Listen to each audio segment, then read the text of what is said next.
think I was wearing a hat. I think the reason I can't hear it sometimes is because sometimes I'm wearing a hat. Yeah, it does. It softens that's what it is. Softens the. Like now, I've got a little bit more distance from my ears, so it's not as.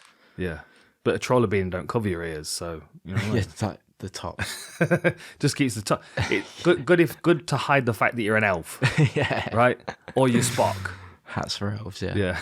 Hats for elves. There's your Gandalf figure right there, mate, as well. Oh yeah. Yeah. And I need to take everybody through the wall at some point, especially because I've had a few more figures added to it. Because of course the set cuts off around here, doesn't it? And you can't see all the really cool shit up there. Just above, just below Lemmy. Just below Lemmy. Oh dear, that's not a good place to be. Good old Lemmy. I met him one time, you know. Oh really? It was my friend Mo Rat. It was his birthday party, and he was having like a gathering in like a dive bar in Hollywood. Nice. And he was good friends with Lemmy, and yeah, just the three of us stood chatting. It was very, very fucking strange, but what a legend. Was he drinking? Did he have a? Absolutely. Yeah. Absolutely. I think he had a whiskey in his hand or something. Yeah. Jack Daniels. Mate, he's got a whiskey bottle in there somewhere. I reckon there's a little toy whiskey bottle in there. Oh, with the figure. Yeah. That's how accurate it is. That's how accurate. And then I got the War Pig one that's just next to you there with the chrome head. Oh yeah. Motorhead. Fucking brilliant. Sick. Brilliant. Hello everybody. Welcome to the Outlaw Pigs podcast. We've just been chatting about toys. Well, we're going to talk about Lemos Andrade today, and then we're going to talk about the fight card coming up this weekend, which is Marlon Vera, which has got some bangers on it. And I need to talk to you about our sponsors. First of all, xbrain.co.uk, xbrain for all of your supplementary needs. I've got collagen, and this Total Sleep Optimizer is really good. I use that especially when I'm staying in hotels, and this is my secret sauce for my my war room preparation. I've given you some of this. You need to, brilliant. This Total Brain Optimizer. Anyway, they've got all of your On It products as well. These proteins, these mushroom supplements, and brain optimizers, and all kinds of good stuff. So xbrain.co.uk. If you use the code Outlaw, you'll get 20% off. So make sure you do that. And of course, if you're ordering On It supplements to Europe, you're going to be paying all kinds of mad shipping charges. So you can get all your On It supplements from Xbrain as well. And our other coffee, our friends at Packed Coffee. You see I'm modelling the V60 coffee dripper, and I have my coffee here ready to go. So make a pack to make better coffee. If you haven't tried Packed Coffee yet, we'll help you get started with 50% off your first and third order when you create a new Packed plan. So go to packedcoffee.com, P-A-C-T coffee.com, and create your flexible coffee subscription. If you enter the code Outlawed50, Outlawed with an ED, at checkout, you'll get your discount, and you'll get the V60 dripper as well. They've also started doing the pods. So if you're a fan of the little pods for your coffee, then you can get those as well. They've got bourbon cream and fruit and nut. They sound great. Ooh. I'm gonna need a couple of those. So they're also included in the offer as well. If you need pods, you can also get your coffee ground to whatever consistency, fineness you need it for, however you brew your coffee, whether it's cafetiere or AeroPress or fancy machines or whatever. We use the dripper here. That's my morning ritual, and that's got some filters in it as well. You get a bunch of the filters. There's a load of them, 40 filters in there, so that'll serve you for a little while. So go to packcoffee.com and create your new coffee subscription. What else do I need to tell you about this? Yeah, so there's the house plan, which is $6.95. There's the select plan, $7.95, and then there's the micro lot plan, which is $10.95 for the coffee connoisseurs out there. You can get it regular or decaf, and there's a whole variety of different types of coffee you can find on there. They'll ask you a bunch of questions. How many cups of coffee do you drink a week? How do you brew your coffee? What kind of coffee do you drink, etc.? And the coffee subscription will be customized to you and your tastes. So go to packedcoffee.com and enter the code Outlawed50 at checkout. At least the text on the screen will be right, Jamie, yeah, because Jamie will take care of that. Outlawed50 at checkout, and you'll get 50% off your first and third order. So make sure you crack on with that. Okay. Should we talk about some fights? Yeah, for sure. How are you, Jamie? Yeah, good, man. Yeah, you've just been shooting the new items that are dropping this week. You can see. Oh, the new venomous stuff. Yeah, it's wicked. Yeah, Really man. nice. Really nice stuff. And you've got one of the trawlers, which I don't think we've started selling yet, but they're coming soon as well. In fact, I'll just give you a quick tease now. So this is 4 p.m. on Sunday. These go live. This is the new full reps. I love this. Yeah, it's such tag a on nice the bottom print. as well. Love it. I'll be wearing them this weekend.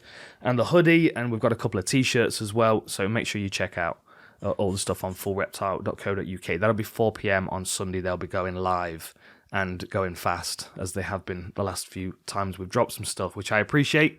Thank you all for supporting us and buying our cool stuff. Okay, now we can talk about some fights. So Lemos Andrade did not go how I was expecting, to be honest. No, not at all. Bit of a surprising finish, wasn't it? Yeah. You know what was nice about it? So I watched it again this morning. If you think back to the way that Lemos knocked out Montserrat Conejo, you know, where she was moving back, she hit her with the right hand and she fell forward, and then she hit her with like a couple of hooks. Yeah. The same sequence was almost repeated exactly based on where the cameraman was and where they were in the octagon and everything. But the difference was Andrade didn't get caught with the counter right. She stifled it, and then when the hooks came, she wrapped her up with that head and arm. I mean, that just doesn't happen.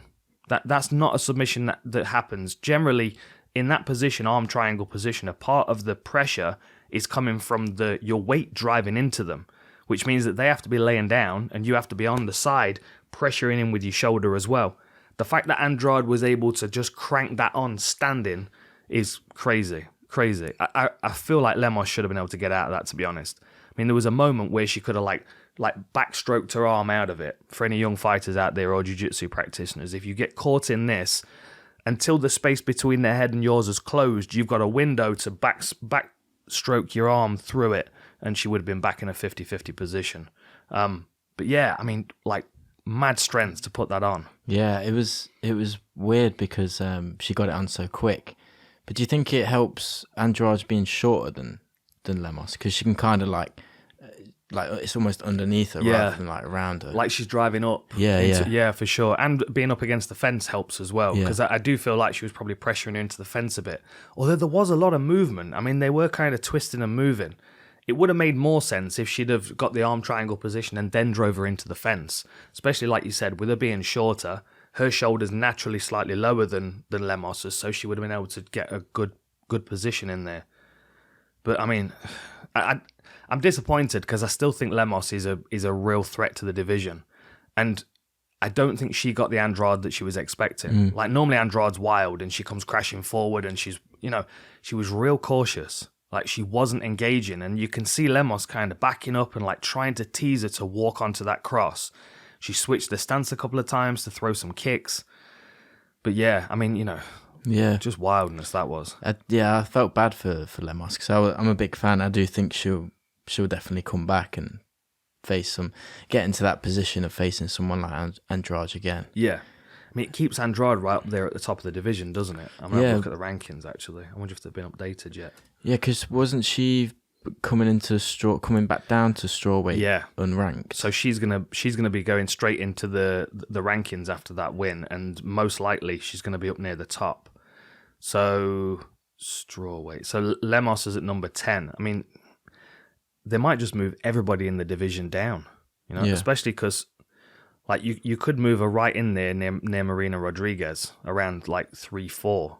I don't think it would be fair to keep Mackenzie Dern above her based on the fact that Andrade was former champion. Yeah, she's not fought. Let's have a look at who else. I mean, we've got Rose fighting Esparza as well this week, next weekend, haven't we? So that's going to be a shift in the division. You've got to think that. I would expect Rose to win that, to be honest. So then that might position Andrade up near Esparza. I mean, that might be an option for her. Esparza, Dern. I'd like to see her fight Mackenzie Dern. Yeah, that would be cool. Yeah, because Mackenzie's she's game to strike, but if it hits the floor, will she be able to deal with like the strength of Andrade as well? Yeah, I mean, you look at Andrade's record, and I mean, she's below Zhang Weili and Rose Namajunas. Like, I don't know who else you would put above her. She's probably going to move him right back into the top of the rankings there, isn't she? I'd like to see a fight. If Carla Esparza loses to Namajunas, I don't know. Being interesting. Her record's like really impressive now as well, isn't it? Andrade, 20, was it 20? So she's 23-9. Yeah, 23-9. And she's lost to Valentina, Rose, Zhang, Joanna, and then her last loss before that was back against Raquel Pennington and Marion Renault, and that was bantamweight, wasn't it? Yeah. That's before she made the move down. And she's still like, she's pretty young in terms of like having another like surge towards the title as well. Yeah, for sure. She's only 30. Yeah, and you think the way that she approached that one, being far more patient, you can see that she's still growing as a fighter. Like the reason why she lost to to the likes of Shevchenko and Rose and all of the four fighters that she's fought in these divisions, it's because she was chasing after them and she wasn't she was walking onto stuff. I mean, she caught Joanna pretty clean early in that fight, didn't she? Was it first round? She hurt her bad, but then she just kept chasing forward and Joanna wasn't there to get hit. She looked lethal. I wanted to see that fight go a bit longer, though, because I thought Lemos was going to be able to test her. I don't know. We'll see. Yeah. We'll see. Maybe it's the blue hair. Yeah. She looked like we've got the, what's his name? Iceman. The Iceman up there. Oh, yeah. Out of X-Men. Similar colour. What else? Of course, Puelles against Guida was ridiculous. Yeah. What's that? Three in his amazing. Yeah. Slick as well, how he got to it. Really, really slick. I was surprised that Clay Guida wanted to grapple with him, though. Like he was the one that initiated the grappling exchange, and it couldn't really make sense of that. Jourdain looked really good. Yeah. Venata, of course, a game opponent, got caught in that guillotine and did everything he could to get out of it, including losing his shorts. Yeah, I forgot about that. He got up and he was just like pulling them back. Yeah. I wonder if he'd have tapped sooner if they'd have taken his underwear down as well. Yeah. No, some good performances all the way down the card. Marc-André Barriault looked good. I'm not a big fan of Jourdain Wright. I think I've said it before. You can quite clearly see that his career up to the point where he hit the UFC had been built up with really, really poor records. I kind of figured he would get his comeuppance at some point. Yeah. And Barriault is one of those. He's like Meerschaert, who's on this weekend's card. Barriault's like that. You can take Barriault out of the UFC and put him in EFC in South Africa or Cage Warriors or Aries or wherever. King of the Cage. You could take him out of that top tier, even move him over into Bellator or One Championship, and the majority of guys he comes up against is going to give him a really hard time, and most likely, if he doesn't beat them, he'll lose a decision to them, because he's a tough, durable motherfucker. I think he was welterweight and middleweight champion in TKO. Just good all round fighter, yeah. Solid, tough. But at the same time, you kind of feel like there's a ceiling that they're going to hit, and they won't quite breach that top 10, top 15. And it's similar with Meerschaert, who's on this weekend's card. He would beat the majority of people on the grassroots, but it's that top tier of fighters that he just kind of keeps banging his head on in the UFC. Yeah. Like a good filtration process for younger fighters like Jourdain Wright coming through, who just didn't measure up. Who else stood out to you? Well, Charles Jourdain was like a good standout performance for me. I thought the Dwight Grant fight and Sergey, that was a wicked fight. Yeah, really. Fight of the night that was as well. Good back and forth. Yeah. And it was just like someone was gonna get knocked out, and Sergey obviously got the knockout. But yeah, that was a wicked fight. What about Tyson Pedro? Oh yeah, man. Good seeing him back, wicked. Right? Yeah. How long was it? Was it 3 years he's been out? 3 years, yeah. And what are they talking about? Something about his they put something back in the wrong place when he had his surgery. And it set him back fucking ages. I know, yeah, it was because of the surgery, yeah. Jeez. I'm not sure exactly why it set him back so long. But there's got to be a lawsuit there. There's got to some lawyers are calling him up at this moment right now trying to get him signed up for a lawsuit. That's He just looked too much for Ike. Poor old Ike, leg man. Kicks. Yeah, he's just not. He's not quite fit since he got into the UFC. I remember interviewing him in Fight Island before his debut. He was coming against Chase Sherman, didn't he? I mean, he's got a couple of good wins like on his way to the UFC, but since he's hit the UFC, he's just really struggled, and he's come up against some rough fighters as well. And Chase Sherman's massive. Yeah. But yeah, I feel like he's arrived at the UFC a bit too late. I mean, he's 38. He looks physically a lot smaller than Tyson Pedro. Yeah, rough night for him, and he got hurt bad with those low kicks as well. I wonder who Tyson gets next. Before Tyson, was he out? So he wasn't ranked, was he? Was he? Mm-mm.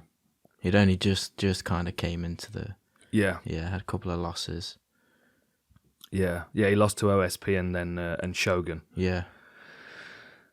Yeah, good to see him back. Yeah, what's next for him anyway? He had like a 14-week training camp as well. He started his training camp in Abu Dhabi with Tai Tuivasa, which must have been an absolute clusterfuck. Can you imagine? And then, did you see the video after Tuivasa knocked out Struve? No. Like the next morning in his Fight Island hotel. Oh, yeah. And he's seen like, that. Piss the bed again. Yeah. Fucking hell. Oh man, there are some terrible jobs in the world. Cleaning up after Tai Tuivasa must be one of them, right? Jeez. Yeah, good to see him back. And it was, obviously the UFC had given him a good opportunity here to pick up a win after coming off 2 losses. He's a very marketable individual. I like him. He carries his heart on his sleeve as well. You could see that in his post-fight interview how much he'd struggled over the he was trying to hold it back, wasn't he? Yeah, but yeah, it was cool to see. Yeah. What about the DQ at the start of the eye night? gouge. Yeah, it was pretty nasty, wasn't it? I mean, I was saying that like he'd already fouled him a couple of times previous to that, and then that was the final straw. But even if he hadn't fouled him a couple of times before, that still surely would have been. It just looked so intentional, didn't it? Like I hate to say it because I like David Tamor, but I feel like when he fought Charles Oliveira, and like Oliveira grabs his leg at the start of the fight, like the way that he kind of claws his hands and twists, you're like, fuck, like, dude, what are you trying to do to him? And DC was in the corner, of course, who was known for eye pokes as well. He was commentating on it, and like he was like, oh, that is awful, that is really bad. That whole thing was weird. Like, there's a weird vibe around Mike Jackson anyway. Like Dana's not keen on him. Like, he's had some shit for the tattoos that he's got. He took that, he made his MMA debut in the UFC against Mickey Gall. Mickey Gall, CM Punk. It was just like his career's just been really fucking odd. And then he was coming in against the guy who was a massive favourite. He was a huge favourite. And he was saying things like if he didn't get a finish, then, people would be disappointed in him and stuff.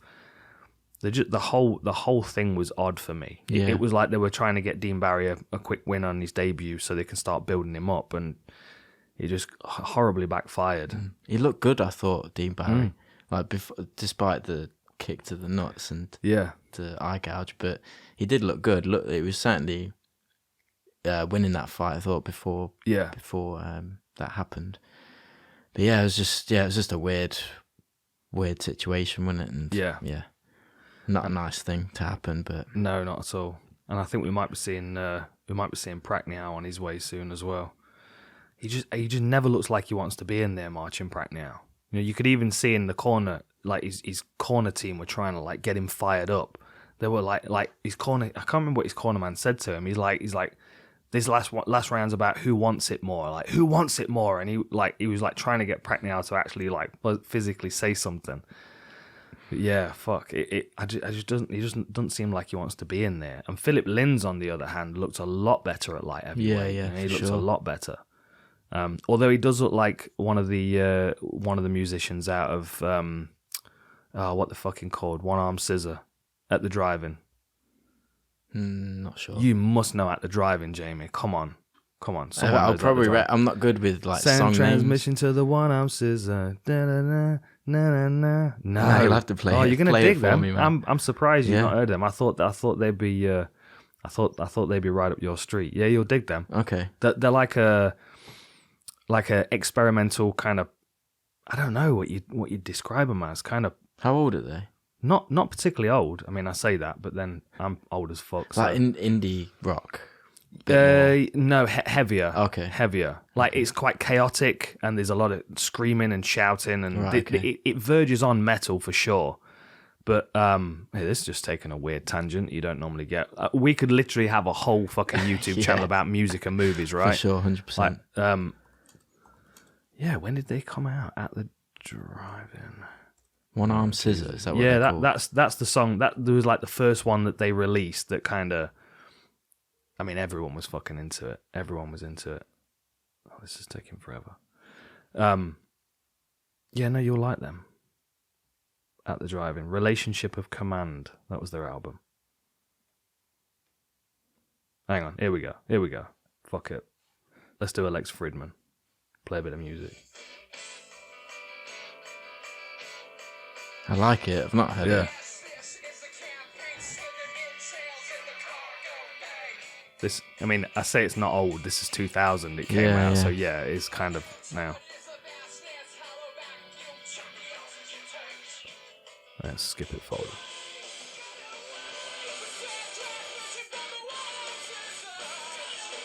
No? I recognise that chorus for sure. Yeah. You I'll check them out, yeah. Anyway, that was They remind me of a band I listen to at the minute called Turnstile. Oh, mate, fucking love Turnstile. Yeah, absolutely. Absolutely. Yeah. I've been listening to a lot of Turnstile. I got a new Knock Loose record the other day as well from the guys that are running the fight show that I'm on.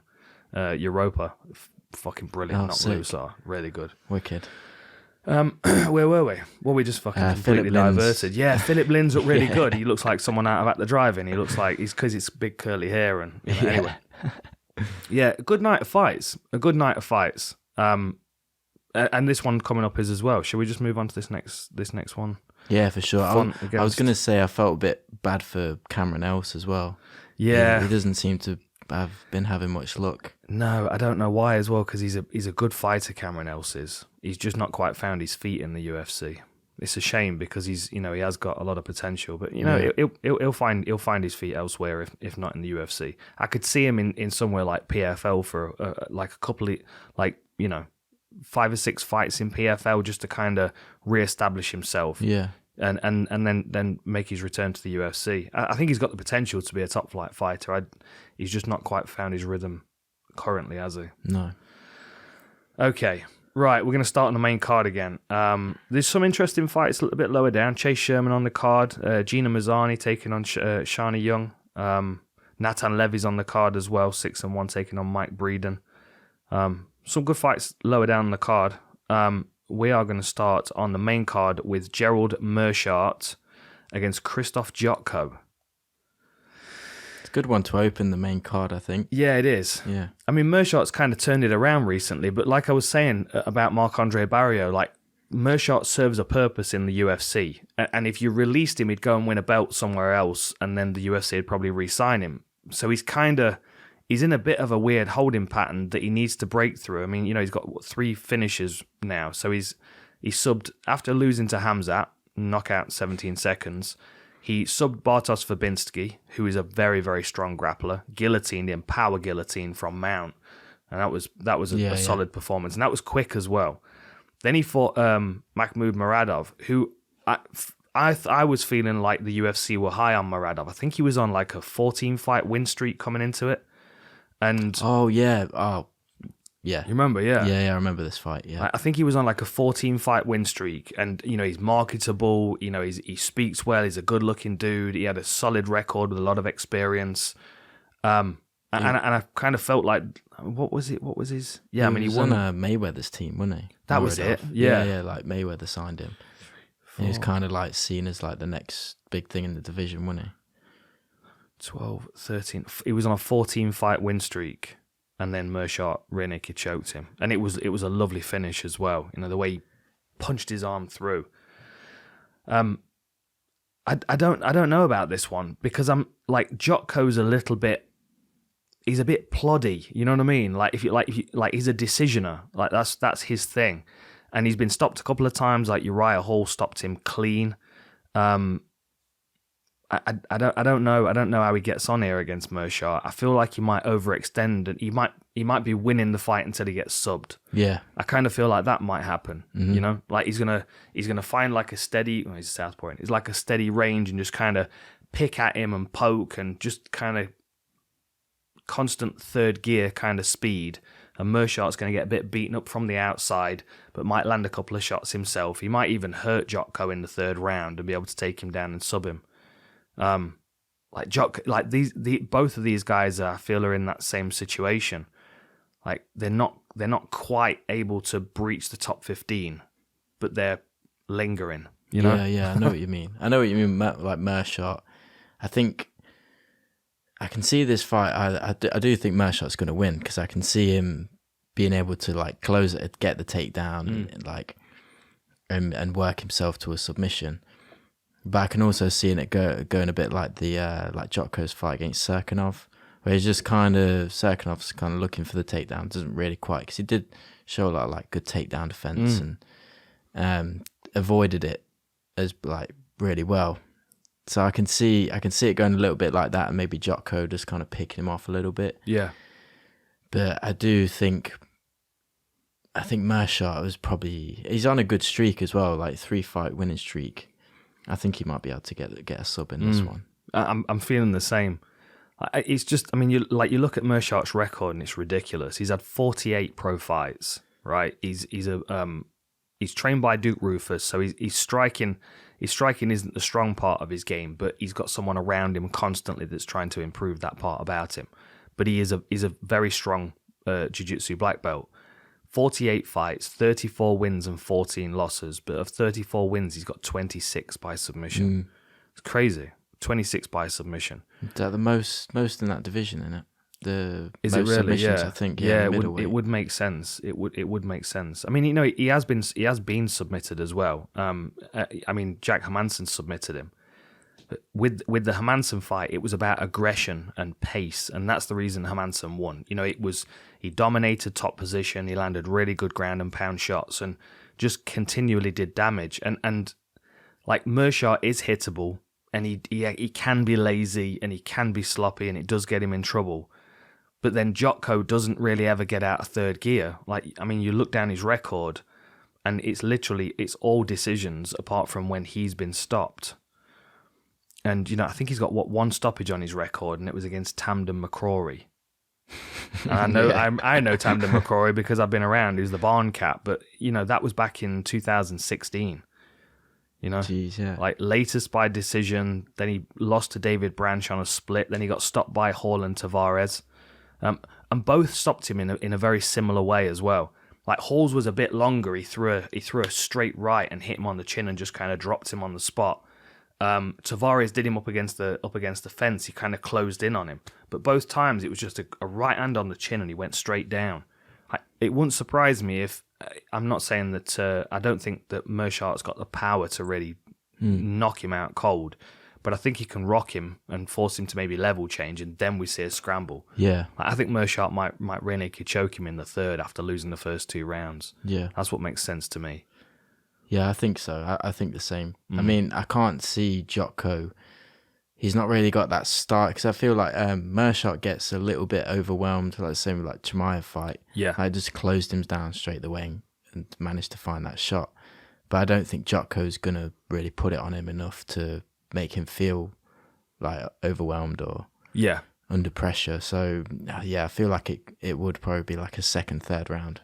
Finish for Meerschaert. For sure. Yeah, I could see that. Like most of the times when he struggled, like Chimaev and Heinisch and Jack Hermansson, he struggled because it was an intense first round where they put it on him immediately. And, you know, and I think the fact that, you know, Chimaev only took 17 seconds, a part of the work was already done by the aura around Chimaev and the kind of fear that he'd already instilled in a lot of fighters. Like, you can imagine how he felt when he got that call. He's like, oh, okay, here we go again. Like, I'm the filtration process to see if this guy is actually elite or not. Like, it's like an elite level gatekeeper, isn't it? Yeah. You know? Yeah. Yeah. Because it's not, there's no insult intended in gatekeeper, especially when you're at the elite level of gatekeeper. But yeah, I feel like like the top 20, 30 fighters in the world beat him, but the majority of people in the world don't, you know? Yeah, for sure. He's probably worldwide, he's probably ranked about 25th of middleweights. They have it on Tapology, don't they? Do they really? I Yeah. think they're like worldwide rating, world ranking. Oh, okay. And yeah, number 19. 19. Current okay. best Okay. MMA middleweight fighter. Okay, I wasn't far off. Yeah. Who have they got outside of the UFC above him? Have they got obviously Gegard Mousasi, and are there many fighters outside of the UFC above him?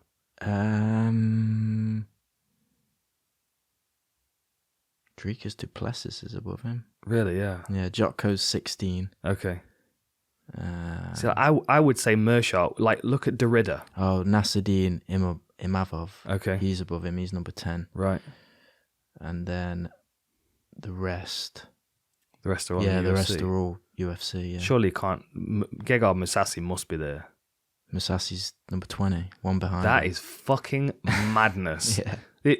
I'm sorry, no offense intended to Gerald Meerschaert, but there's no fucking way that Gegard Mousasi is underneath. There's no way. Mousasi's top 5. Yeah. Oh, that's bullshit. That's bullshit. Yeah, I don't know who does I don't know these. how. I think that is that one not statistical?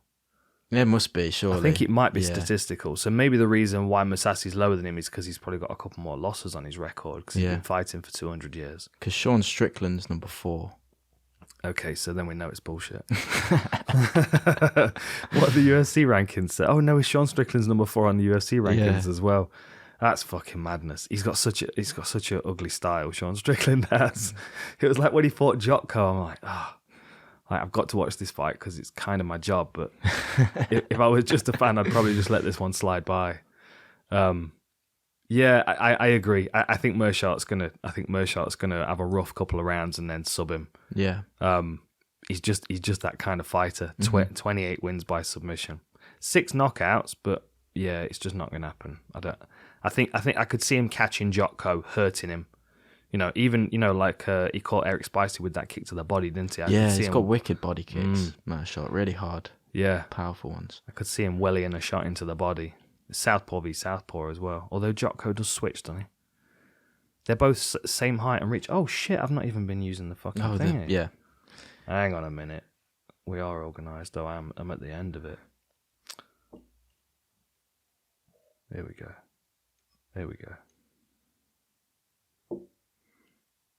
Yeah, so 34 and 14 for Meerschaert, 23 and 5 for Jotko. Both 6'1", both with a 77-inch reach, both southpaw, both with 6 wins by knockout. But look at the subs: 1 from Jotko and 26 from. And look at all the fucking decisions from Jotko. That's pretty impressive on Meerschaert's part, Isn't it? Yeah. No, Meerschaert by rear naked choke, 3rd round. That's what I'm saying. I'm going very specific with this one. Yeah, same. Okay, next up we have Tristan Connelly against Darren Elkins. Oh. It's going to be a bloodbath, this one, isn't it? I don't know about Darren Elkins. It's just I worry about him when he fights now. Yeah. You know what I mean? He just looks a bit. Yeah. I don't know. He's not really there. Yeah. I know what you mean. But the thing is, as far back as I remember Darren Elkins fighting, I mean, he's had 37 fights. As far back as I remember, he's always kind of been, a bit like... Yeah, I guess if it's just him as a person, I guess. But, yeah. I mean, yeah. he has claimed the nickname The Damage. And it kind of, I mean, it's like calling yourself the Zombie or the Highlight. You've kind of got to live up to that nickname. But I think he's just a brawling style of fighter anyway. It's not even like he's picked up a lot of losses. Like you look, like way back to the beginning of his career. Like he went on an 8-fight win streak before picking up his first loss, and that was against a guy who was 25 and 19. He's got wins. He's got a win over Gideon Ray, who was very, very good back in the day. He's got a win over Ludwig. That was his debut, in fact. That was an ankle injury, of course. But yeah, I mean, he's rolled through a whole bunch of people that were good. Lost to Oliveira. That was his second loss by armbar, 41 seconds. But, he's beat Diego Brandao, Hatsu Heoki, Lucas Martins. he's a fucking nightmare of a fighter. He He's got that exhausting kind of just keep working, keep going.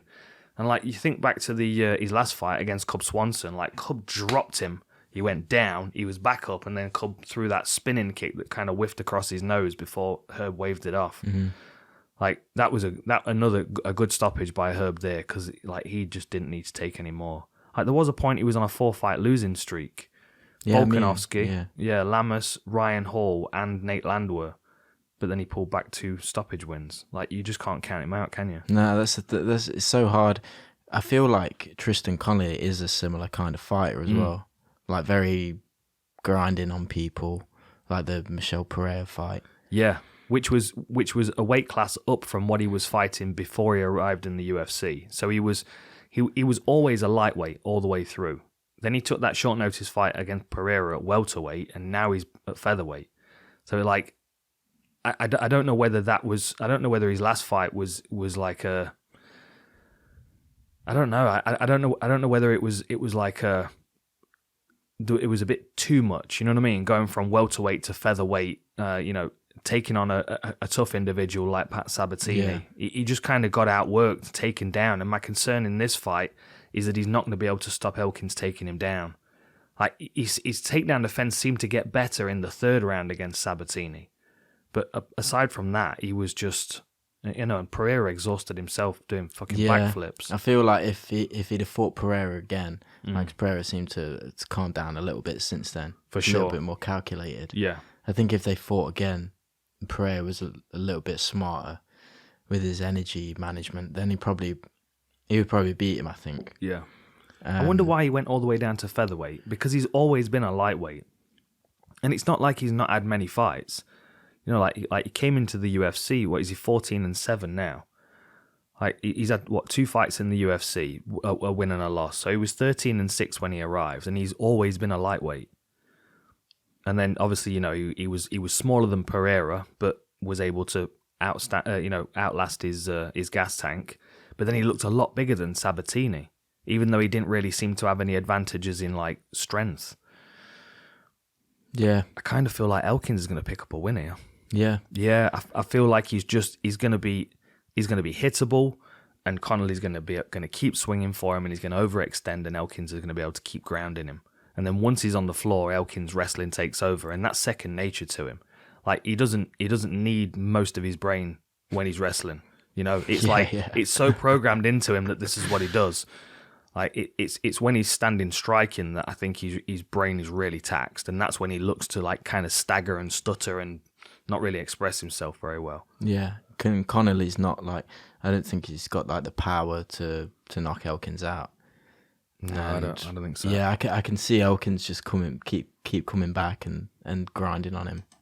Yeah, I think it'll go to a decision. And yeah, I think Elkins might just outwork him a little bit. Yeah, I'm thinking the same. I can definitely see this one ending in a decision. I mean, you look at the way that Connelly's beaten people before he got to the UFC. It's guillotines, arm bars, rear naked chokes. I mean, potentially he could if he hurts Elkins, but I don't think it would be smart to initiate a grappling exchange with him. Because again, he's like, Elkins is a featherweight. He's been comfortable in this weight class for a while. As you look at Tristan Connelly, even in that photo, like he's so fucking lean, isn't he? This might not be the right weight class for him. I mean, he's 5'10", 68-inch reach. It's not small, but it's not undersized. It's not big, but it's not undersized for lightweight.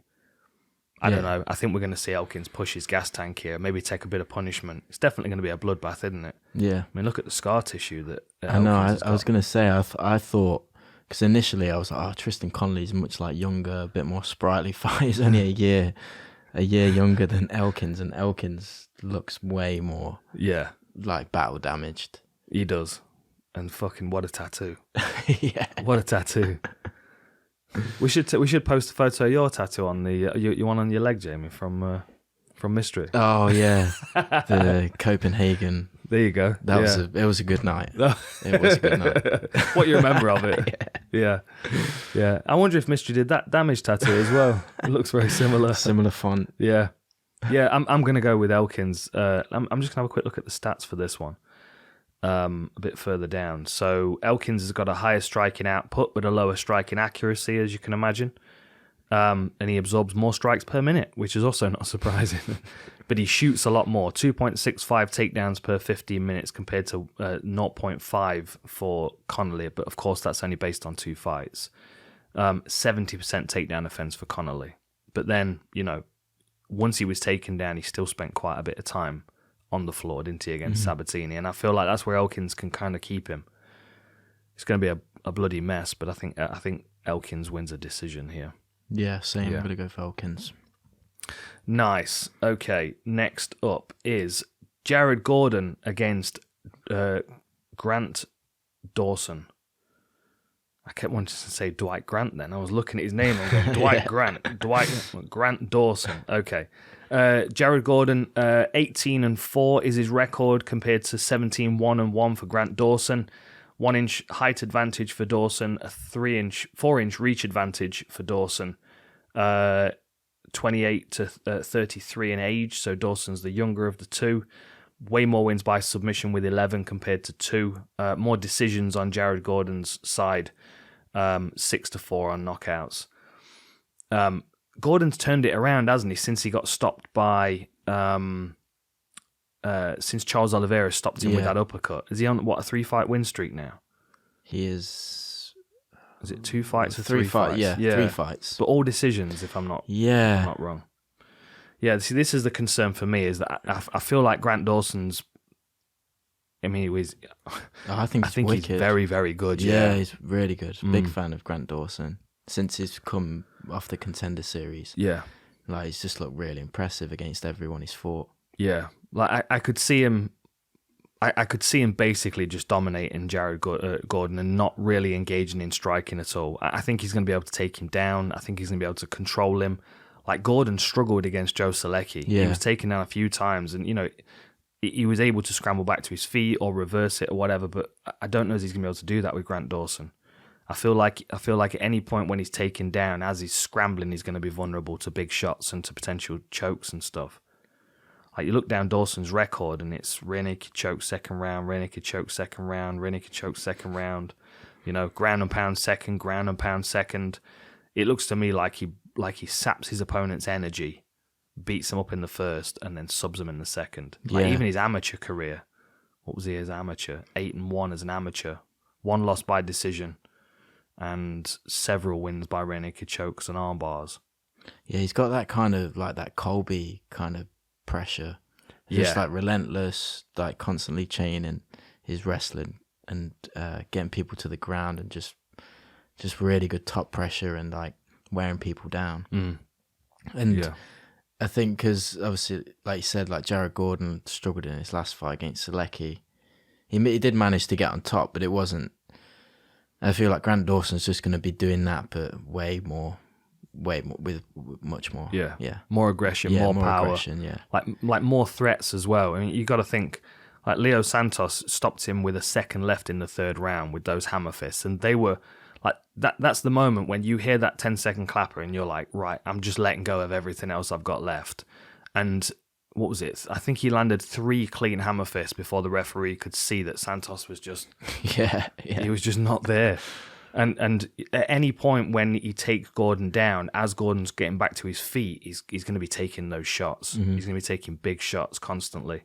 I think Dawson's probably going to take him down, dominate him, and then sub him in the 2nd round. I can see another rear naked choke on his record. Yeah, I think as well, anyone who's got a decision win over Julian Erosa, I think is pretty impressive. Yeah, because the pace he fights at and like the toughness of Erosa as well. And it's not, I think even if Jared Gordon does get him to the ground, I think he's going to be able to avoid all of his submission attempts as well. Like, I think he must have defended about 10 guillotines against Minner. Yeah. Who's, 24-10's Minner's record. He's an experienced submission artist, kind of a Meerschaert for this division. Yeah, I feel like Grant Dawson's on the rise here. I think we're going to be talking about him in the rankings in the near future. Same. Yeah. I mean, fucking hell, you look at the bottom of the lightweight division, it's ridiculous. Ferreira, Riddell, Dan Hooker, Mateus Gamrot, Aman Sarukian. 17-1-1 though. That's a record to if he picks up another win here, he's really going to be calling for some ranked opponents after that, I would say.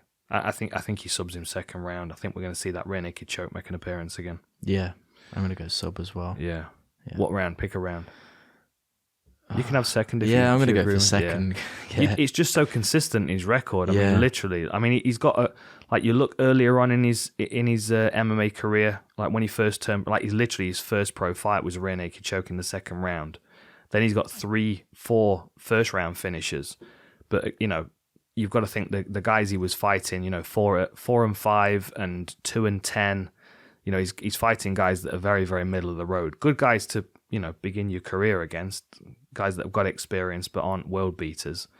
But then, first rounds become second round finishes because the opponents get slightly better. So then it takes a little bit longer to cook them before you can strangle them. Mate, he fought someone back in 2016 called Christian Camp. Like, Christian Camp. Like, what are you doing for the summer? Oh, I'm going to Christian Camp. Fuck.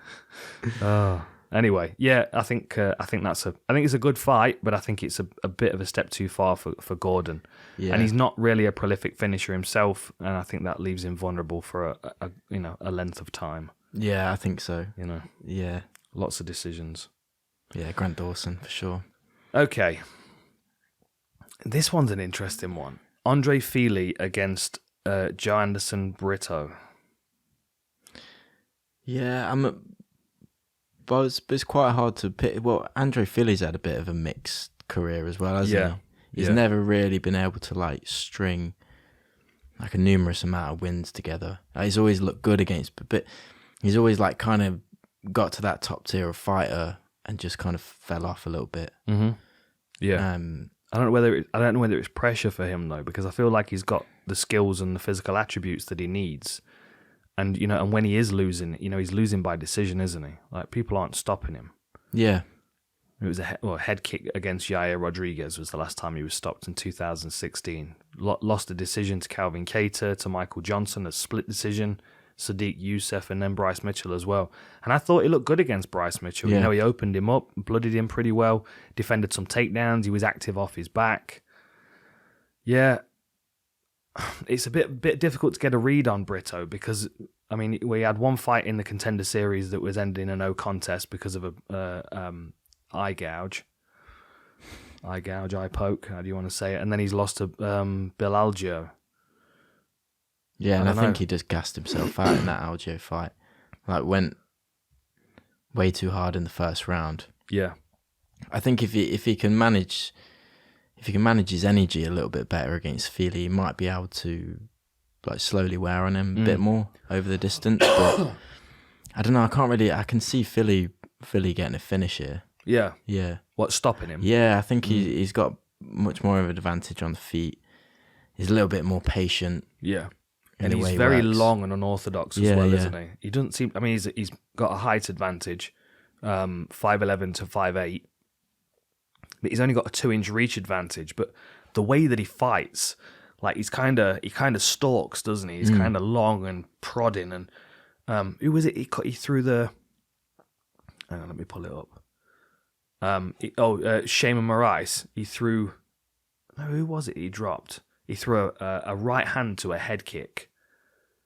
It wasn't in the Jourdain fight, was it? It might have been. I can just see it in my head when I close my eyes. He threw a right hand and he threw a head kick to follow it and dropped the guy. Yeah, he does. He does string his strikes well together, good combinations, in and out pretty quick. Yeah, I think his movement's going to be a problem for Brito. Yeah, just because the way that he moves, he's very unorthodox. He's very loose. His hands are down. Switches his stance and lunges in, and then follows, like I said, with that. I can't remember who it was against. I remember watching it as well. It's like that same side attack, right hand to right head kick, and then the unorthodox stuff that he does off the back of shots that land. as well as him, he's gonna have good takedown defense, good sub defense with him, being an alpha male fighter. He's gonna have a good neck defense. Like, I think Philly's gonna do this. I think Brito's. I don't know. I'm not sold on him right now. No. I think he's effective because he's aggressive, but I think that can get him in trouble in a lot of fights in the UFC. And I just don't see him being able to get to Andre as much as he wants to. I think he might be able to take him down, but then as soon as it hits the floor, you're going to see Philly smashing him with elbows and trying to scramble, and then he's going to get frustrated and he's going to start to lunge, and then Philly's going to pick him off. Yeah. I could see him catching him with uppercut as he lunges in, then a right hand, and then maybe a head kick or something like that. It's I think it's a good fight for Andre Philly. Yeah, same. I think like just the experience as well. Like Philly's been in the UFC since like 2012, 2013. Yeah, a long time. Like and 15, he's been training so. at 2013. Made his debut against Jeremy Larson. Yeah, I think if he can get a win over this, then maybe see if he can fight someone a little bit higher up again. Like where is he ranked at the minute, Philly? Is he even ranked? I don't think Featherweight. he is. I don't think he is. No. Topuria, Burgos, Evloev, Barbosa, Sadiq Youssef, Ige, Bryce Mitchell. See, he's fought ranked guys, But but like when on he's their fought way them, up. yeah, Yeah. and when he's fought them, he's lost to them. Yeah, I don't think this is going to be a problem for him. I think I think his movement's going to fry Brito's brain. I think it's going to make him frustrated and make him overwork and make him gas, and then he's just going to be he'll be vulnerable. The takedown defense that I've seen from Andre Fili, I think is going to be enough in this fight. Yeah, he's like really long. You can kind of dig for those Yeah. underhooks and stuff. Long and like, skinny. Yeah. Difficult to grab hold Wide of. stance as well. 68% takedown defense. Not too bad a stat. Not too bad. But then, the problem with these stats is it's a shame we can't break them up into years. Like give me the stats of Andre Fili in his last 10 fights. Because how long has he been in the UFC? 2013? You're looking at nearly 10 years. Like, his stats gathered over 10 years are not a realistic perspective of who he is now. It's an overview of who he's been for the last 10 years. And I can't remember who it was, but there was someone whose takedown defense, it was like their takedown defense was like 30% in their first 3 fights, and then it jumped up to like 45%, and then now they're up at 70 or 80%. But because of the fights that they had first off in the UFC, it brought all their levels down. Yeah.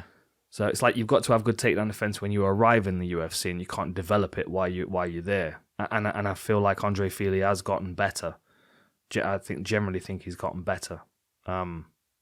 Yeah, I'm taking Fili in this one. Yeah, I got Fili as well. I think, it's just experience, and I think he'll be able to get a finish even. Yeah. Yeah. Okay. One of my favourites of all time, Andrei Arlovski. He's right there, look. Oh, yeah. Is that prime? That's ripped prime Arlovski. Yeah, that's prime Arlovski. Although, the problem with this figure is that he's got short hair and a beard, and he's got his long hair, George Michael in Wham phase haircut on the front. Yeah, he's brilliant.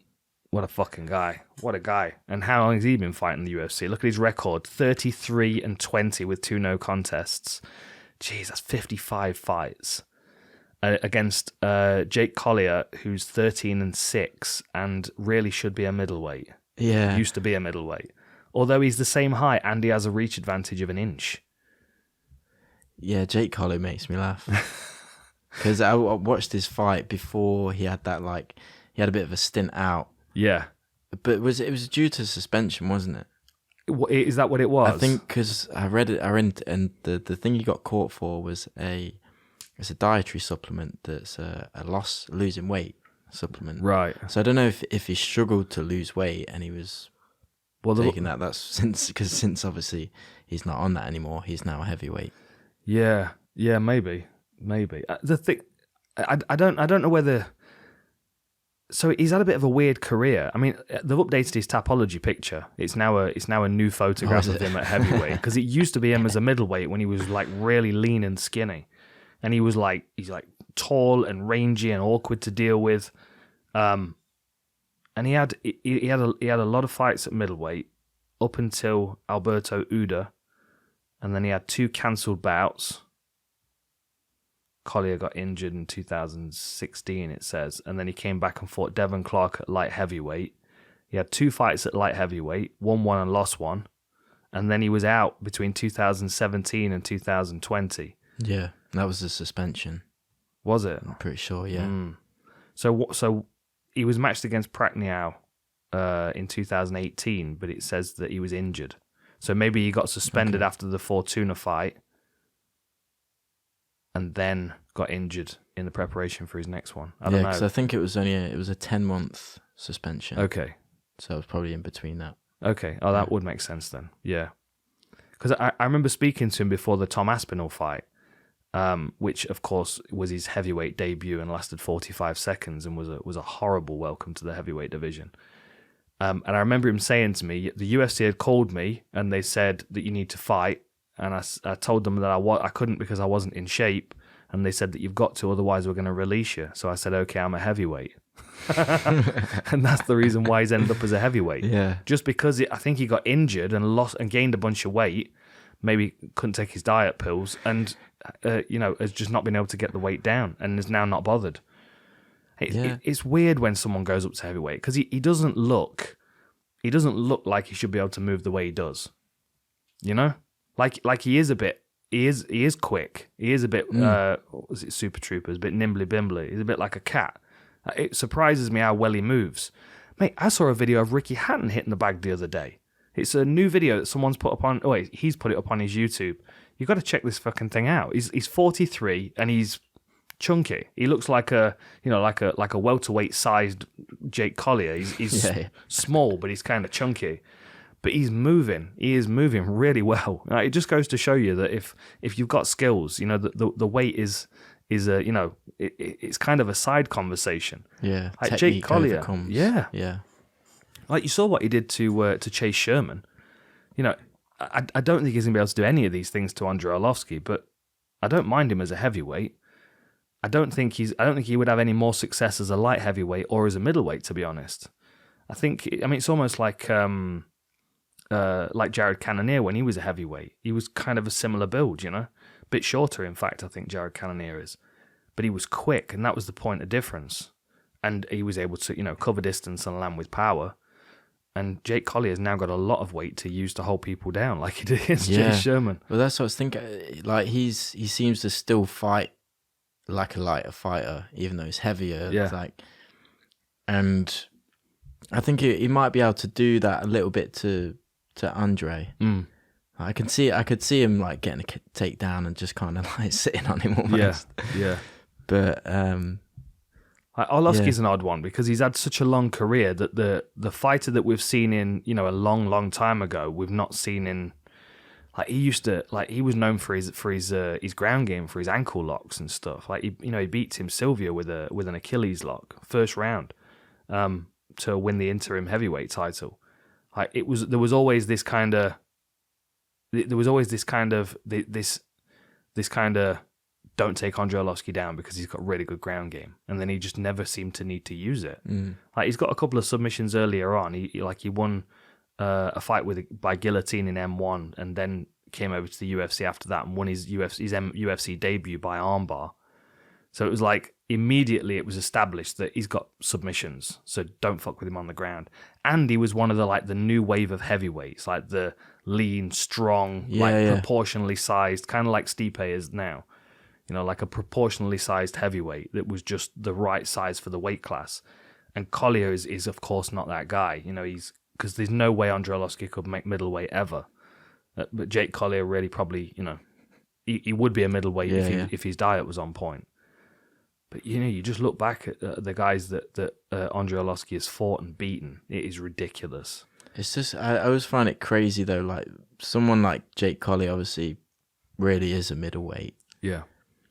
Like him against someone like Ngannou or Derek Lewis, it's just it'd be unfair. It would look unfair. Yeah. I mean, maybe not based on if Collier can keep coming up the rankings. It might prove a lot of people wrong. But like you look at that fight and you think to yourself, "No, this don't make any sense." But then Ruiz against Anthony Joshua, You know what I mean? Yeah, like I guess, same kind of thing. Oh, we were going to talk about Tyson, weren't we? We'll do it after this fight. Yeah. That's that. Like same kind of thing. Like sometimes the shorter, kind of chubbier guy that's not so muscle bound has got more speed on his side, and you know, there's a point where muscle mass is only serves you to, you know, and then it starts to exhaust you. And Joshua, you know, he got caught clean by Ruiz and was hurt. Like he's got enough power to drop Andrei Arlovski. There's no doubt about it. What I will say about Arlovski though is he does really well against heavyweights that move well. Like I was concerned when he fought Tanner Boser because I thought Boser was going to be too quick-footed, and I thought he was going to be able to catch him and pepper him, and Arlovski was going to look a bit flat-footed. But he was able to outpoint Tanner Boser. You know, he's done the same thing with Carlos Felipe, who was a similar kind of fighter. You know, high, fast pace, very aggressive. Chase Sherman constantly walking people down and you know, trying to force him into a close range Thai boxing match, even though he's like 6'5". I feel like this is a fight where Andrei Arlovski can kind of roll out the same game plan and do it again. I think he'll have enough takedown offense to be able to keep it on the feet. So the danger would be if Jake Collier decides he wants to make it very MMA. So then Andrei doesn't know whether he's defending punches coming over the top or level changes. And that confusion is where his speed comes into play. But I think if he just decides to kickbox or he just decides to try and take him down, I think Arlovski beats him at both. It's the mixing of the two where his speed comes into play, and where Arlovski's like, oh fuck, am I defending or am I defending? You know, cover my head or underhooks. Yeah. How did you see it? I mean, I had Collier.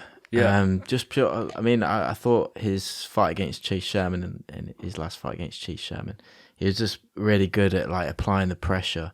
And if, like you said, if he can kind of mix his, you know, get Andrei to kind of feint on takedowns and then, you know, think about getting hit as well. Yeah. I think he might be able to maybe take him down. And I did see him potentially getting a submission as well. Yeah. I mean, you know, there's no doubt that he might be able to clip Andrei and hurt him, especially like we were saying, if he's mixing up those ranges where Arlovski doesn't know what he's dealing with, then I could see him getting caught on the chin and getting kind of dazed. And yeah. I mean, there's been a couple of times where he's gone out on his hands and knees taking shots because he's not quite able to recover. I could see that happening for sure. I always side with Arlovski anyway because of the amount of experience that he's got and because of how good I know he is. One thing I'll be watching for, which I think will be useful, is that backhand that he used against Travis Brown.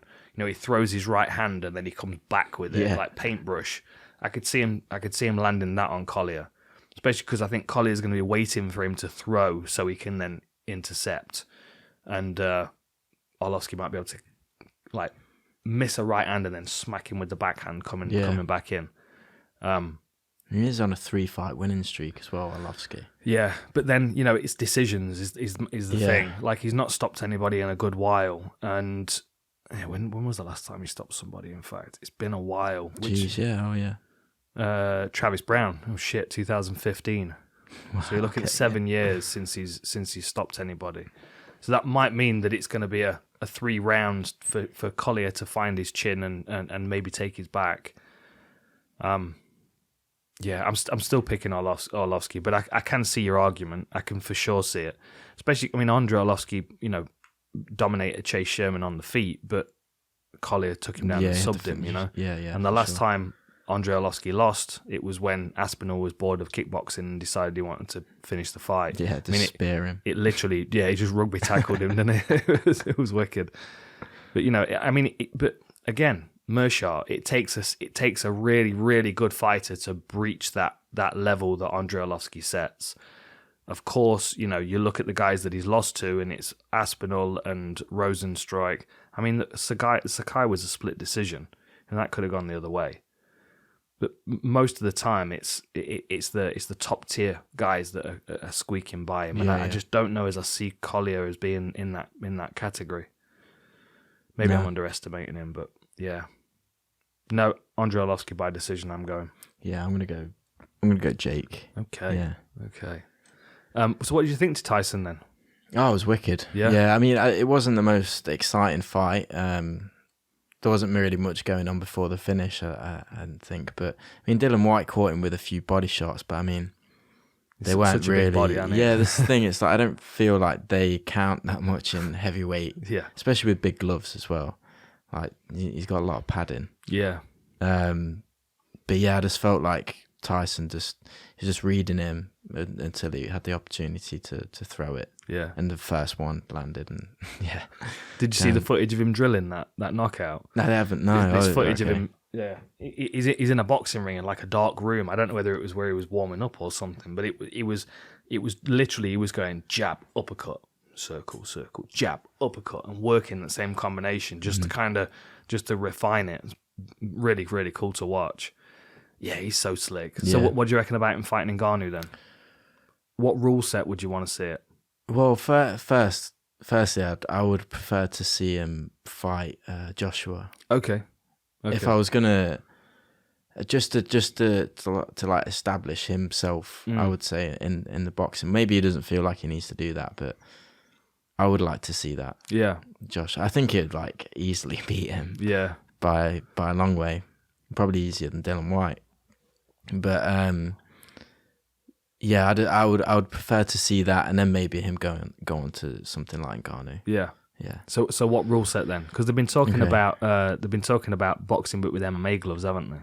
Yeah. See, I'd like to see that small gloves, maybe in the octagon, but like because I'd like to see how Tyson Fury is in an octagon rather than a ring. Yeah. Like just to see if that like ring management transfers over. I think he would be able to figure it out. Yeah. Yeah, I think he would. I think he's smart enough to be able to adapt his game regardless of where he is. You know, you could put him in a boxing ring or in a pub, and I think he'll be able to utilize the space pretty well. And yeah, I think the only way I see Ngannou beating him is if they fight under MMA rules. Because I think even if they did some kind of hybrid where it was all striking and like no shoes, you know what I mean? Like say if they did it in the octagon and you could even allow takedowns. It's just no grappling. It's when you add the ground part, because for as well as he moves and for as agile as he is on his feet, he might not look at all like that when he's on the floor. He's got skinny legs as well, so I feel like he'd be a bit. Yeah, he just wouldn't suit his build or anything, really, would it? And I think, you know, if he was backed up against the fence and Ngannou was unloading, I think he would be able to kind of read a lot of those shots. But then, you know, some shots are going to get through in 4-ounce gloves that wouldn't in 10-ounce gloves. And there are more striking targets as well. So if Ngannou decides he wants to start kicking, and like you said, he's got skinny legs, like that might be nightmares for him. Yeah. I think anything that's just striking though, I just think he's going to be too much for Ngannou. Even with the 4-ounce gloves, you know, even if you added elbows, knees, and kicks, I just don't know. Like, Ngannou's got scary power, but his style is wild, and that's kind of what Tyson's been dealing with his whole career. Like, it's probably more rare that he fights a really good boxer than he fights a big puncher in the heavyweight division. Yeah, you know, like Deontay Wilder's not the most finesseful of boxers. He's just got thunderous power. But, I mean, Undertaker'd have to get in court with one. Imagine if he did that against Ngannou. Can you imagine? Ngannou comes out and just cracks him with a shot and lays him out and starts walking back to his corner like, yeah, I'm the baddest motherfucker on the planet. And all of a sudden, Tyson just back up. Yeah. I can't see... If it was just boxing, like or striking even, because even if you threw kicks in there, I could see Tyson having that kind of John Jones stance almost, like good. I could see him just like having good like oblique kicks and stuff like that. Yeah, like that kind of. Yeah. Did you see him doing elbows and knees on the pads with Till? No, I didn't. Yeah, no. he's trained at Cowbomb for a bit with Till, and he was hitting elbows and knees and stuff. And I remember speaking to Till when we were doing what we're doing. We were doing a BT show about a fight. I can't remember what it was, and we were discussing. Tyson's training in MMA, and I said to him, "So what do you reckon then? Could he make the transition?" He was like, "I tell you what, the way he was throwing elbows and knees, I think he'd be really good in MMA." Yeah. And if Till's saying that, I respect his opinion, and he was holding pads as well. And from what I saw, I mean, we only saw a few clips, but Yeah. Yeah. And the fact that his dad, John's got teeth marks all the way up to his elbows he's a fighting as well. man, isn't he? That's I'm sure if you put him in any sport, martial arts wise, he would be good, if not one of the best, probably. Yeah. Yeah. And he looked in better shape as well. He looked like he lost some more body fat. You know, be interesting to see if he could get into like fucking really good shape. Imagine that. Imagine if he trimmed down, ready for Anthony Joshua, and was able to just dance around the ring and just pop. Yeah, I don't know. I think if he trimmed down, I don't know, he wouldn't really be a heavyweight, would he? Because he's got. I don't know. He's tall, isn't he? He is massive. Yeah, he's 6'9". I think he is. Yeah. Yeah. He's a fucking. He'd still be like, even if he shredded down to like 220 or something, he'd still be. What is it? What did he weigh in? 263? Was it? Is that what it was? Yeah, I think so. So yeah, even if he dropped like 40, 50 pounds. Yeah, 6'9", 85-inch reach. He's got a longer reach than John Jones. We can't say that very often. Yeah, crazy. I'd like to see it. I'd like to see him in MMA. To be honest, yeah, I would. I think he'd be. I think he'd be a real handful. The only problem is it's unlikely he's going to make that move over because no one's going to give him 29 million to do it. It's just because at the minute he doesn't hold all the belts in heavyweight division, does he? As like, because is it Usyk and Joshua have got to fight again? Yeah, and whoever wins that. Yeah, I would just love to see him be like undisputed, completely undisputed. Yeah, just like completely, yeah, yeah. Before he stepped into like the world of, you know, those crazy fights and stuff. Yeah, I think Usyk's just too small for him. Yeah, I think Usyk's good, and I think he's good enough. He's good enough to cause Anthony Joshua problems, of course, but I don't think he's big enough to be able to do anything to Tyson of note. You know, especially because Tyson's not a heavyweight puncher as such. He's got skills as well, really good skills. I mean, you know, like I said, I don't think he struggles with Joshua either. I think he is the best heavyweight on the planet right now, and probably one of the best of all time as well. Imagine standing him next to Mike Tyson. Yeah. Imagine how much smaller. Did you see Mike Tyson filling that fucking guy in on the plane? Brilliant. Oh, what a knob. Yeah. But the good thing is, that guy's mate was filming it, because if he wasn't, then Tyson would have most likely got in trouble. Yeah. You know, I can't remember who posted it as well. Someone was talking about it on Instagram, and they were like, I have my mask off for 15 seconds to take a drink, and the stewardess comes down. But someone was heckling Mike Tyson for 15 minutes, and they didn't do anything. Like, that guy got what he fucking deserved. Yeah. And I think we're seeing like a shift of opinion in the public now, where like you see that kind of thing happen, you go, yeah, he fucking deserved that. And generally people are going, yeah, okay, I see where these people are coming from now, because that situation's not arisen in his life before, and that should have happened in his early teens, if not earlier. You know? Yeah. Like, you learn those things when you're in your early teens, especially in the UK. You mouth off, you get slapped. Yeah, right? It's simple. Sure. Like there's not that kind of protection in some places, and that's where these fucking idiots, I don't know, develop. Yeah. Wicked. Love Mike Tyson.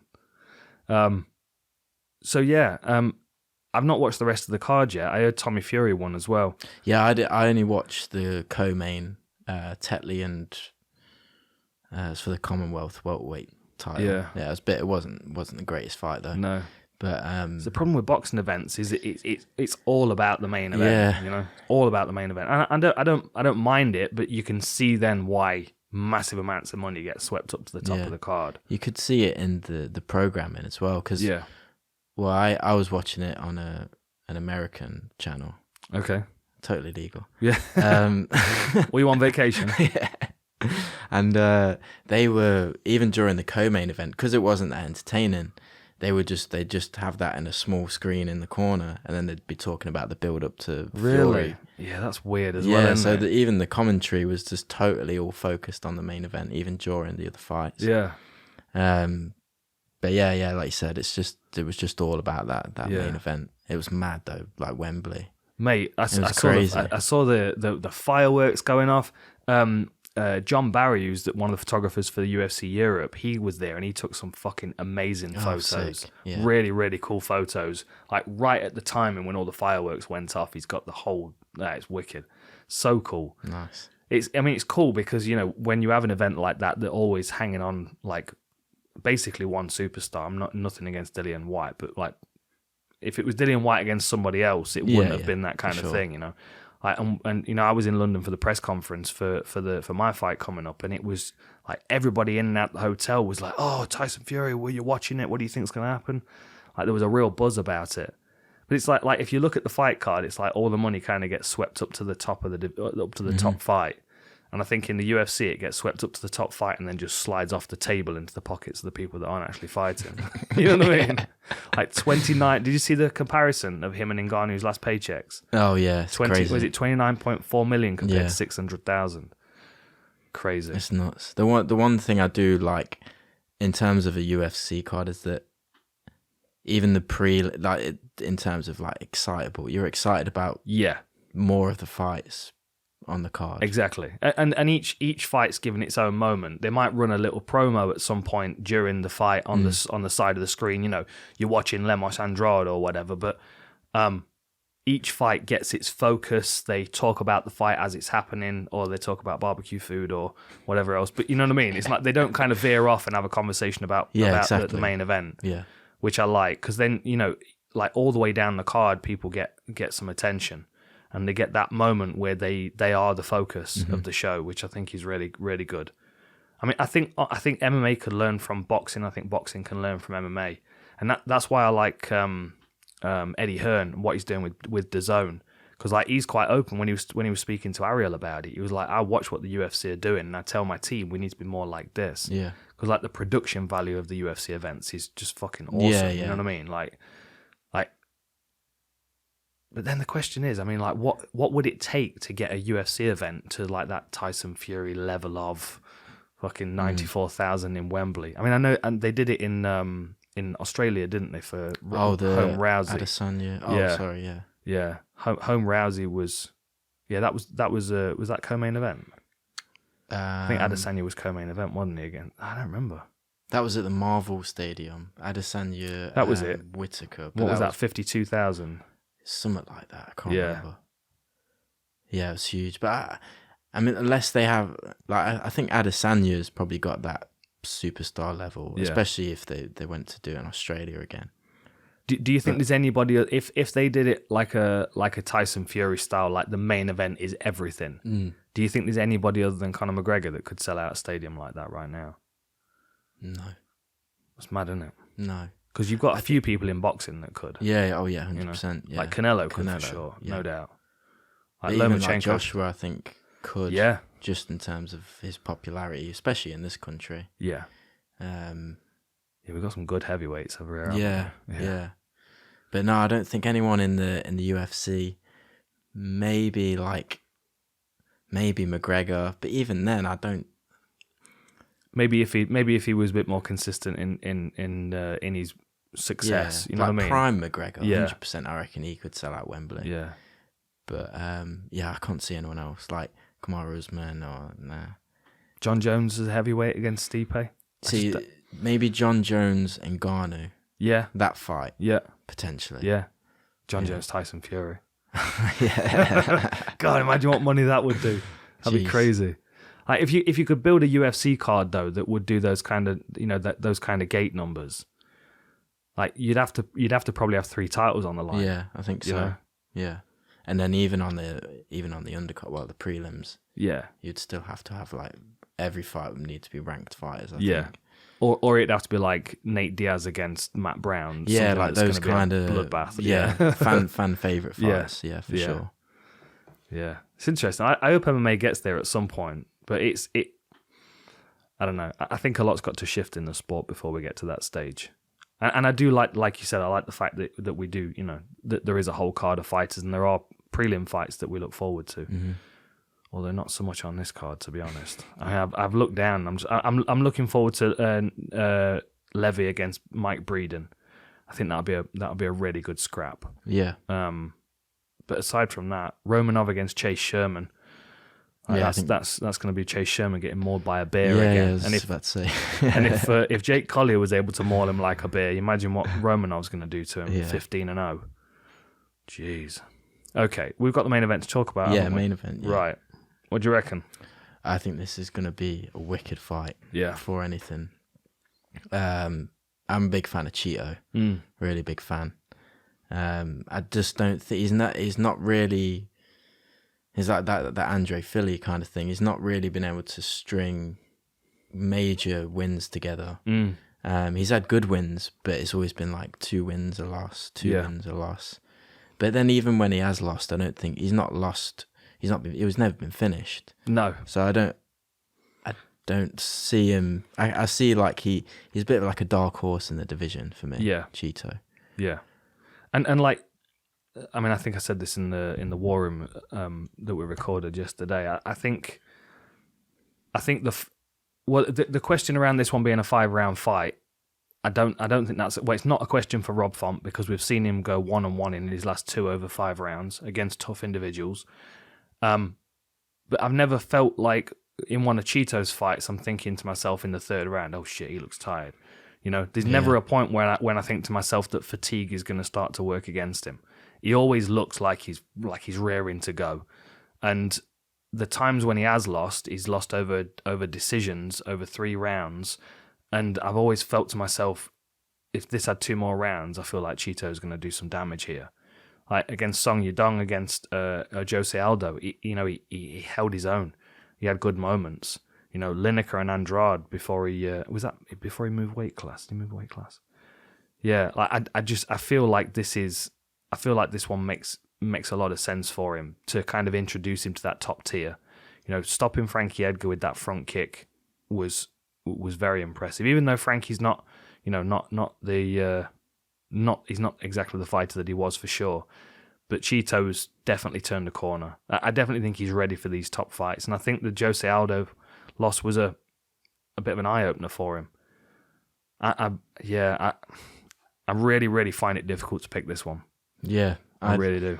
So I'm a big fan of both guys. Like, I love Rob Font, but I'm pretty sold on Cheeto, to be honest. Oh yeah, and maybe because I'm a big fan of his as well. But I just think his style, like you said, I don't think conditioning is going to be an issue for him, because he doesn't have a style where it's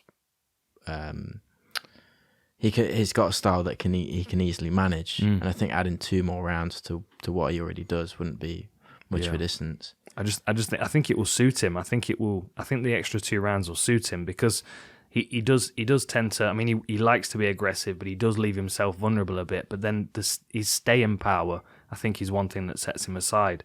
And in the bantamweight division, you kind of need 5 rounds to sometimes set these guys apart. Like Aldo over 3 rounds and Aldo over 5 rounds is a very different thing. Like Aldo genuinely, he fights 4 or 5 rounds in almost all of his title defenses as a featherweight. And you can see the round that he takes off. It's like there's one round where he's just like, yeah, I'll just defend this round. I'll just do the bare minimum to get through into the next one. And over 5 rounds, I feel like Cheeto might have caused Aldo a lot more problems. I really do. I mean, they're really evenly matched, aren't they, as far as height and reach and everything? So 19-5 for Rob Font, 18-7-1 for Marlon Vera. Very similar average fight time, but of course that's pushed up slightly because Rob Font's just had two 5-rounders. So you're looking at probably around the 11-minute mark for both. Both 5'8", 1 inch reach advantage to Rob Font. Cheeto's 5 years younger, but similar amount of knockouts, slightly more for Rob Font, more submissions for Cheeto, but not something that I think is going to cause Rob Font too many problems. I think unless Rob Font gets hurt, I don't think he's going to have to deal too much with the ground game of Cheeto, because I feel like Rob Font's wrestling's enough to keep this in a striking range. So what I expect is this to be a kickboxing match where we see either Rob Font trying to wrestle and then backing out because he's getting tangled up in shit that he don't want to deal with, or we see Cheeto trying to shoot and can't quite get there. He might even try some wild things like climbing up his back or whatever, flying triangles. I can see all that kind of stuff. And I always underestimate Rob Font's kicking ability, because in my head when I picture him, he's like a heavy front foot boxer. Yeah. But then, like a lot of the kicks that Cheeto uses, like that front kick that he used on Frankie Edgar, Like Rob Font's used that in his career. Like skip knees as well. They both use that quite regularly as well. I think this one could be a fight of the year contender. I really do. Same. I can see it being quite similar to. So I watched the Song Yudong Marlon Vera fight, and I that was such a close fight. I was even a bit because I was watching it not with my full attention, but I was and every time I was looking at the fight, Cheeto seemed to be the one. Yeah, I think the first round maybe Song, but it was a weird decision. I thought, and I think Marlon probably could have won that. And I can just see it like because he was really strong in the clinch as well, like elbows, knees, and I feel like if they do clinch up, I mean Rob does throw elbows and stuff on the break, but I feel like Marlon's just a little bit more aggressive in that kind of close range. Yeah. And I feel like he could hurt him there, and then just like separate and pick him off, like front kicks, and he's got a wicked like left hook and left uppercut as well. Yeah, yeah. I think they're both in a good position to have this fight as well because Cheeto's on a 2-fight win streak. He's just stopped Frankie, and he's coming in against someone in Rob Font. So what's Rob ranked number 8, and I think Cheeto's at Rob's at number 5 and Cheeto's at number 8, I think. Unless they've changed since the last time I looked. Marlon's 8, Font's 5. Yeah, so this is the opportunity that Cheeto's been wanting to get himself into that top 5 of the division, and Aldo was almost that opportunity, and he almost had it, and he didn't. Like this is his opportunity. So I think that brings him into the octagon with a lot of intensity and a lot of determination. And Rob Font's coming off a decision loss over 5 rounds, in which case I think he's going to be like, no way, motherfucker, you're not taking my spot in the top 5. And I think both of them are primed to have a real scrap. Yeah. Yeah. I think both of them are going to get hurt. I think we're going to see some good scrambles. I think we're going to see sub-attacks. And Cheeto's going to keep this pace moving. I think Rob would slow it down if he could, but I think Cheeto, like you said, just keeps that consistent. It's like a 4th gear. And it's like, this is just the pace we're going at. Yeah. And if you don't want to fight, I'm going to keep fighting you anyway. Yeah. Yeah. Let me have a look at their stats. Where are their stats at? It's like his energy seems to be more focused on his striking. So he'll use much more energy and throw in a really accurate, powerful strike. And he's not using it so much in terms of his movement. If that makes sense. Yeah. So 69% takedown defense for Cheeto, 55% takedown defense for Rob Font. But I don't know. I feel like he's going to be able to stuff the takedowns of Cheeto. I feel like his wrestling's a little bit stronger. Strikes absorbed per minute, Cheeto's a bit higher, 4.27, and Rob Font's striking defense is better at 59%. But Rob Font's got much better head movement, I would say. Like if you watch him against Thomas Almeida, like there's a combination that Almeida throws and Font's like slip, roll, move away. You don't see that kind of movement from Vera because he's a bit too aggressive with it. He's a bit too push forward.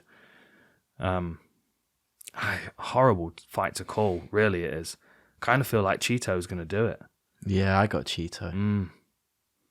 How are you thinking? What decision, or do you reckon he's going to catch him? I think there's a good chance of it going 5 rounds. I think it's just going to be a war, to be honest, like a 5-round war. And I think Cheeto's going to hurt Rob a lot more than Rob's going to hurt Cheeto. Yeah. I think we're going to get 2-3 rounds where they're back and forth and it's quite even, and then maybe going into the 4th round, I think Cheeto's going to skip knee him, catch him under the chin, and then jump on his back and sink a rear naked choke in. Sick. Yeah. But I think it's going to be a great fight. Yeah. I'll be watching this one live. For sure. Yeah. Wicked. All right. Well, quick shout out to our sponsors before we leave you. xbrain.co.uk. Use the code OUTLAW and you will get 20% off all of your X-Brain products, protein powders, nootropic supplements, whatever you need. X-Brain have got it, as well as all of Onnit's supplements as well. And Packed Coffee, our friends at Packed Coffee. This is their V60 coffee dripper that you can use to brew your coffee, or however else you brew it. If you go to packedcoffee.com, PACT coffee.com, and use the code OUTLAWED50 at checkout, you'll get 50% off your first and third order. You'll also get one of the V60 drippers. And as you create your customized plan, you can decide, answer all the questions of how many cups you drink, how you brew your coffee, what kind of coffee you like, whether you want decaf or regular. And then there are a variety of different plans that you can choose from house to select to micro lot, which is the really, the connoisseur coffee. My taste buds aren't quite attuned to that yet, Jamie. I'm good with the select plan for right now. But yeah, really good stuff. Great coffee, and the ethos behind the company as well is why we like working with them.